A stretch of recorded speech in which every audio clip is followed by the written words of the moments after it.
Hi, welcome back. It's Roxana. I wanted to do another PowerPoint style video for you guys today because I want to go over some CPA exam scheduling tips and tricks and what really helped me over my course of studying. The first section I want to go over is applying for the exams, and then also I will go over planning out your weeks and what that looks like. This first slide talks about the California Board of Accountancy. Since I live in California, I can speak to our method and process of doing things. If you live in a different state, definitely just Google applying for the CPA exam and then your state, and you should be able to find some resources there in order to help you start applying for the CPA exams. Here for California, we have a online website where we can go to, and then here at the California Board of Accountancy, you want to look at this overview link. It'll tell you to make an account with the California Board of Accountancy, the CBA, and then there'll also be other steps. I'm going to go over them in my next slide. In the end, after you're done making your account and filling in all your information, you're going to send in a signed application with your payment. Be careful and be mindful of reading what they accept for the payment. I know they don't accept cash, so definitely be reading that because they might ask you for a check or a cashier's check or maybe a money order. I sent in checks with mine, so definitely make sure that you're abiding by the rules that they have for that. And the first time that you apply, it takes about 6 to 8 weeks to be approved, and you can start studying while you wait. I know I started studying in January, that's when I applied, and usually when you finish college, they want you to send in your transcripts after your degrees have been posted, so that's what takes a long time as well. When you pick your transcripts from your schools to send in, make sure that if it's from a university to put hold until degree is posted. For junior colleges, I don't think it really matters because all they're really looking for is your degree from your university and then your classes to make sure you have the units from your junior college.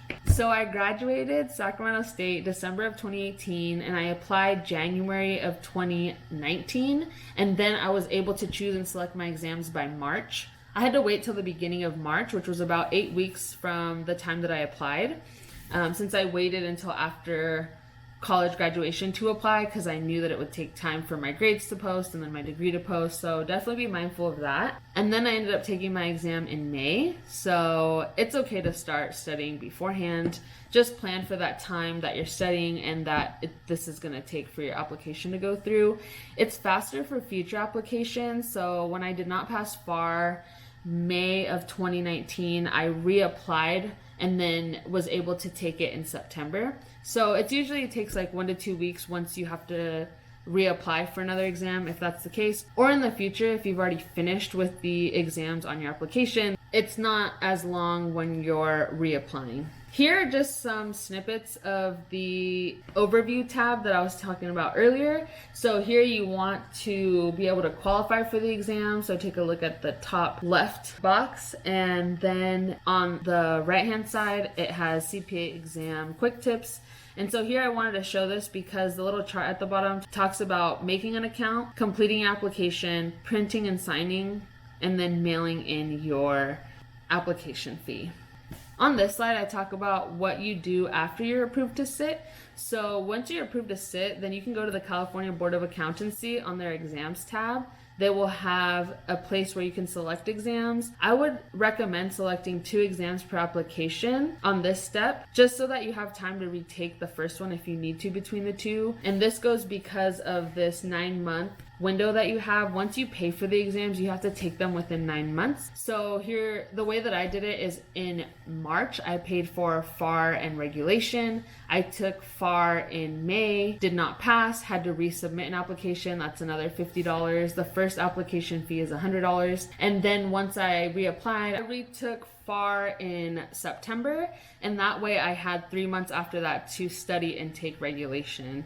So that's why I recommend that once you're ready to schedule your exam, maybe halfway through the first exam material, you can go ahead and schedule it by knowing how long you're going to need, but don't pay for it until you're ready to schedule and take the exam because that's going to burn into your 9 months. So it worked out for me because the first 3 months of that 9 months, I studied for FAR, and then I had 3 months in between to retake FAR, and then I moved on to regulation. After regulation, I applied for my next 2 exams, which were audit and BEC.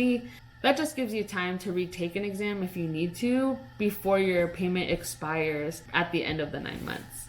So here I have my exam schedule recommendation. So I just put my journey, and I shared this with a friend, and I thought this would be really helpful for other people to kind of get an overview of what you'll need for your exam scheduling. So as you can see here on Q3, I took FAR, and it was 8 to 10 weeks of studying. So here's my recommendation. I kind of put what I would have done for FAR since I didn't pass it till Q3. So I would recommend 8 to 10 weeks for your first round of material, and then 3 to 4 weeks for your second round of material. So you'd be taking it in about 12 to 14 weeks, depending on how quickly or how much time you need for that exam. And then for Q4 regulation, I would say do your first round in 8 weeks and your second round 2 weeks. I mean, you can stretch that to 3 weeks depending on how much time you have. So it could be from anywhere from 10 to 11 weeks. Audit, same. It was like about 8 to 9 weeks for the first round and then 2 to 3 weeks for the second round. So that equates to either 10 to 12 weeks. And then BEC, 6 weeks for the first round. It is the smallest material out of the 4. So I would recommend 6 weeks for the first round and then 2 to 3 weeks for the second round. What I did for my second round was 4 weeks just because with COVID-19 we had closures, so I had extra time. So I kind of stretched it to 4 weeks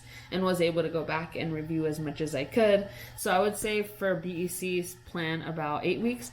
I did 1 exam per quarter, as you can see, Q3, Q4, Q1 and Q2. So I would say about 12 weeks, especially if you're working, you want to give yourself enough time, but I would not go over 12 weeks. I mean, you might go over a little bit with FAR, but I would really stick to that 1 quarter window. If you wait a long time, you might not remember what you studied in the beginning. So that's why it's good to do the second round and then go back as you're studying, and each week go back what you reviewed that week or the week prior, so it would be fresh in your mind. The way that I would break up sections would be by how many videos you have per section, how many quizzes, how many task-based simulations, and then what you need to review for that week. I am going through Roger CPA, and we have videos, and then we have task-based simulations and multiple choice quizzes. So I definitely broke it up that way. I think other review courses do it differently, but this is what helped for Roger CPA. Here I have a slide that shows kind of if you wanted to see how to break up sections 1, 2, and 3 for the first week of your studying, this could be a good way to do it. I know a lot of you may be working, so I would definitely say to do 2 hours per day. That could be in the morning before work or after work, and just set that goal so that you know you're just studying 2 hours that day, and then get done what it is that you need to get done. So for the first section in FAR, this is based off of Roger CPA. The first section is basic concepts and financial statements. So the video time, there are 17 videos.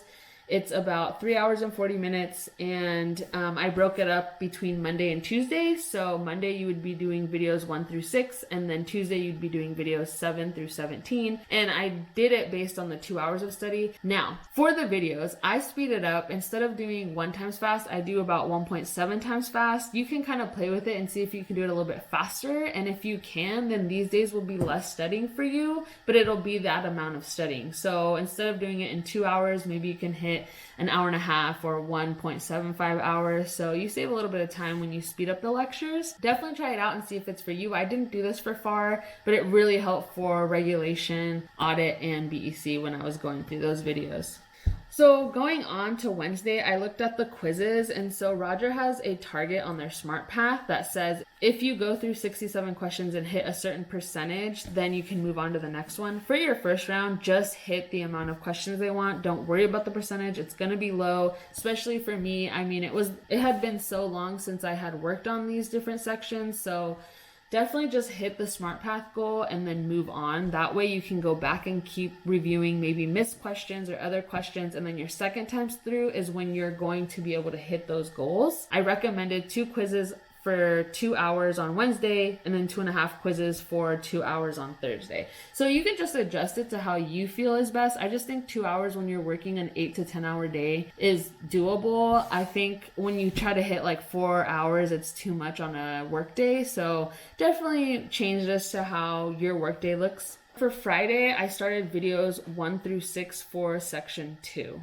As you can see, the next box below section 1 is section 2 revenue recognition. In the video time, there are 10 videos, which is about almost 3 hours. There were only 5 questions for this section, so I just always divide it by 15 questions per quiz, and so it's basically 1 quiz. I mean, you could do 15 questions just because you can schedule that in and kind of see how you do. It never hurts to do a little bit more. especially when it's the smaller sections. So definitely consider doing 15 questions for that one. And then for review, as you can see Saturday, maybe you can get together with a group. I used to get together with my group, and if we were on the same section, then we would do quizzes together, and that was fine for me for the review day. If you don't have a group, or maybe you guys are doing like separate study, if you guys are going on different sections but still meeting up, I would recommend to go ahead and continue with section 2 videos, 7 through 10, and then working on your quiz for that section, and then going on to section 3 videos and quizzes depending on how you break it up. I think this really helps because it helps you stay motivated. You can kind of see how your week's gonna be. I would recommend only doing 1 week of prep because you kind of know how many sections you have to do per week. Roger's CPA review has FAR split up into 25 sections. There are 2 other sections, but they're for like different things, like a final review and stuff. So I would say for the 25 sections, you can kind of see how big they are and then plan ahead like for your 12 weeks. But definitely per week, don't get too ahead of yourself because you want to make sure that you hit those goals. And then if you don't, or you do, then you can add or subtract based on that. So I hope this slide was helpful. I know it's a lot of information, but it was just kind of an idea of how you can split things up so that it makes you motivated and that you have your plan set and you know how much you're going to study. Sunday, as you can see here, I have it off. So it's a rest day for me. If you need it as a study day, then continue on with section 3 and then take like Monday off. So you're only taking off 2 hours. That way that you can recharge and be ready to keep going. That's another motivation tip. So as you can see here with my suggested schedule, you'll be studying 16 to 18 hours per week. And if you study for, let's say, 10 weeks, that's 180 hours. And so I think you're going to hit your goals pretty well with this schedule. If you have to add more on Sunday, you can, and then take off from another week.